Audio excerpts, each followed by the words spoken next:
YouTube'тың ішінде де бірден видео түсіріп жүктеуге болады. Ол үшін YouTube'қа кіреміз. Төменгі жақтағы плюс батырмасын басамыз. Создать Shorts дегенді таңдаймыз. Оң жағында видеоға қажетті құралдар бар. Жоғарғы бұрышында 15 секундты білдіретін уақыт белгісі көрсетілген. Видеоның ең қысқа максималды ұзақтығы 15 секунд болу керек. Яғни 15 секундтан кем болмау керек.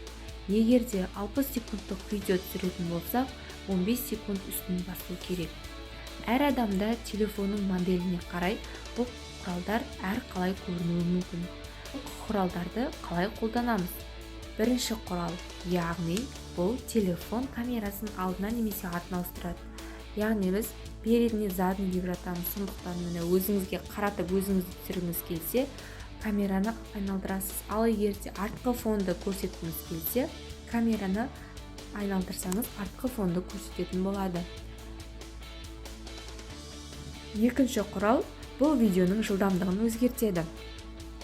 Яғни менде қазір бірде стандартта тұр. 2-3-ке қоятын болсаңыз, бұл видеоны жылдам түрде түсіретін болады.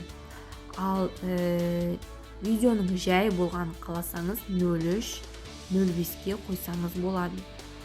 Негізі мен стандартпен түсірем, стандарт бойынша. Келесі батырма бізде бұл таймер деп аталады. Яғни бұл уақыт есептегіш құрал болып табылады. Қарапайым тілмен түсіндіретін болсақ, видеоны 3 секунд, 10 секунд, 20 секунд аралығынан бастап түсіреді. Таймер деген барлығыңызға түсінікті деп ойлаймын. Келесі төртінші, бұл экранға арналған фондар. Сіз өзіңізге арналған суретті таңдап қойсаңыз, немесе мүлде сурет қоймасаңыз болады. Және де келесі бұл бесінші, ретуш деген бұл эффект береді.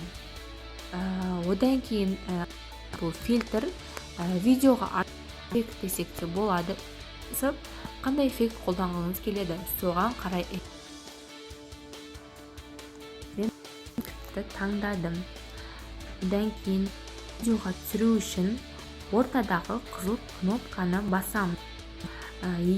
Сіз видеоны толық қаласаңыз, ордағы қызыл соңына дейін жетесіз.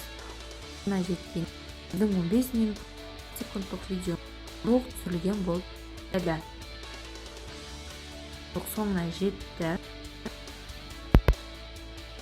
Сізде